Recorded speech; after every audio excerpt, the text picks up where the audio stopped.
എൻഗേജ്മെൻറ്റിന് ശേഷമുള്ള ഹൽദി സെറിമണിയാണിത്. വരനും വധുവും ഉൾപ്പെടെ ഒരു 95% ആൾക്കാരും യെല്ലോ ആൻഡ് വൈറ്റ് കളർ ഡ്രസ്സായിരുന്നു ധരിച്ചിരുന്നത്. എൻഗേജ്മെൻറ്റിന് ശേഷം പൂജാരി ഒരു താലത്തിൽ വരൻ്റെയും വധുവിൻ്റെയും പേര് മഞ്ഞളും പൂക്കളൊക്കെ വെച്ചിട്ട് ആലേഖനം ചെയ്ത് തരും. ആ താലം കയ്യിൽ പിടിച്ചിട്ടാണ് എല്ലാവരും നൃത്തം ചെയ്യേണ്ടത്. ഒരാൾ അടുത്ത ആളുടെ കയ്യിലേക്ക് ഇത് പാസ് ചെയ്ത് നൃത്തം ചെയ്തുകൊണ്ടേയിരിക്കും. ഈ DJ-യിൽ അവർ മലയാളം പാട്ടും ഉൾപ്പെടുത്തിയിട്ടുണ്ടായിരുന്നു. അതൊരു വളരെ ഇൻട്രസ്റ്റിംഗ് ആയിരുന്നു.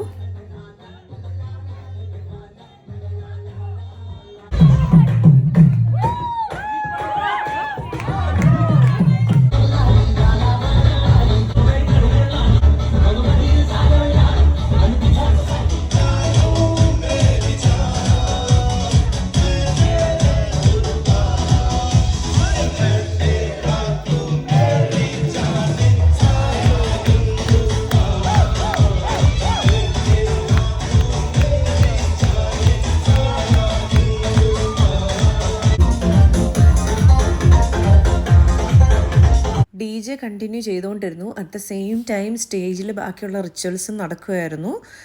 ചെറുക്കനും പെണ്ണും ഈ പറഞ്ഞ താമര പോലുള്ള ടബിലിരുന്നതിന് ശേഷം അവരുടെ ബന്ധുക്കാർ ചെറിയ മുന്തയിൽ ചുറ്റിനും വെള്ളം വെച്ചിട്ട് അതിന് ചുറ്റും നൂലുകൊണ്ട് ഇവരെ ടൈ ചെയ്ത് അതിനകത്ത് ഇരുത്തും.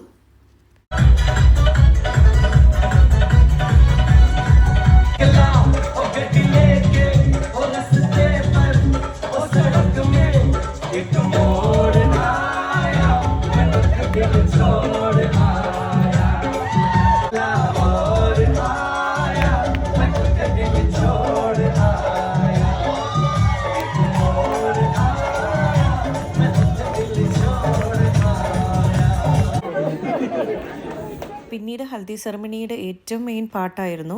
അതായത് ബന്ധുക്കാരെല്ലാവരും ഓരോരുത്തരായി വന്നിട്ട് വധുവിനെയും വരനെയും മഞ്ഞൾ തേച്ച് അവരെ ആശീർവദിക്കും. നമ്മൾ താഴെ നിന്നാണ് തേച്ച് തുടങ്ങേണ്ടത്. ആദ്യം പാദത്തിൽ അപ്ലൈ ചെയ്യും, പിന്നീട് മുട്ട്, കൈ, ഷോൾഡർ, പിന്നീടാണ് ഏറ്റവും ലാസ്റ്റാണ് നമ്മൾ മുഖത്ത് മഞ്ഞൾ തേച്ച് കൊടുക്കേണ്ടത്. ഇത് അവരെ ബ്ലസ് ചെയ്യുന്ന ഒരു രീതിയാണ്. പിന്നീട് അങ്ങോട്ടും ഇങ്ങോട്ടും എല്ലാം ബ്ലസ് ചെയ്യുന്ന ഒരു രീതിയായിരുന്നു.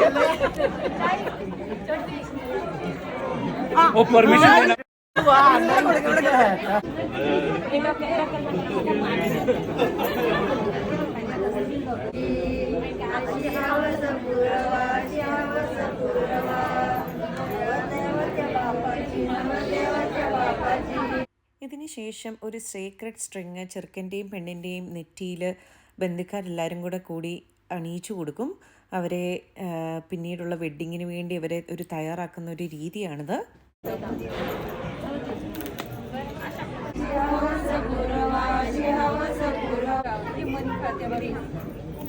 Yeah!